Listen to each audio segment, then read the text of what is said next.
History is filled with stories of triumph, progress, and innovation.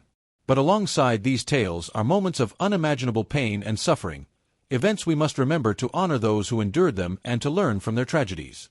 Today, we look back on one such chapter, the Nanjing Massacre, a harrowing episode during the Second Sino-Japanese War. To understand this tragedy, we must first set the stage. The year was 1937, and China was locked in a brutal conflict with Imperial Japan. As Japan sought to expand its influence, its forces advanced on Nanjing, then the capital of China, a city of culture, history, and vibrant life. By December 13, 1937, Nanjing fell to the Japanese army. What followed was a 6-week nightmare. The Nanjing Massacre is remembered for its unprecedented scale of violence.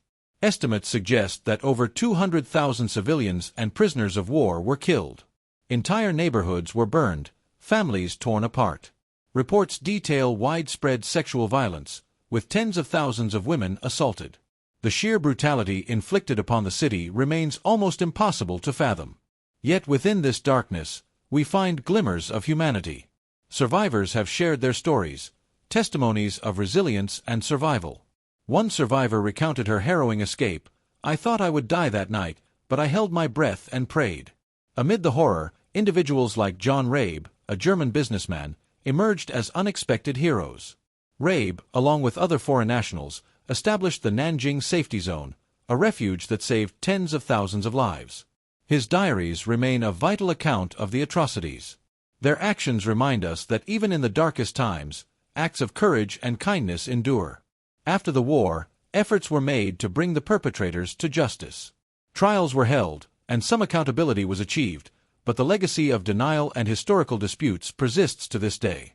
Today, memorials like the Nanjing Massacre Memorial Hall stand as solemn reminders of the tragedy. They urge us to reflect, not with anger, but with a commitment to peace.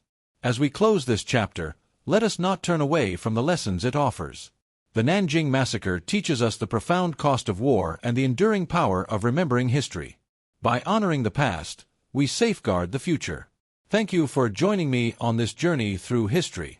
Let us carry forward the memory of Nanjing's victims, ensuring their stories remain a beacon of hope for generations to come.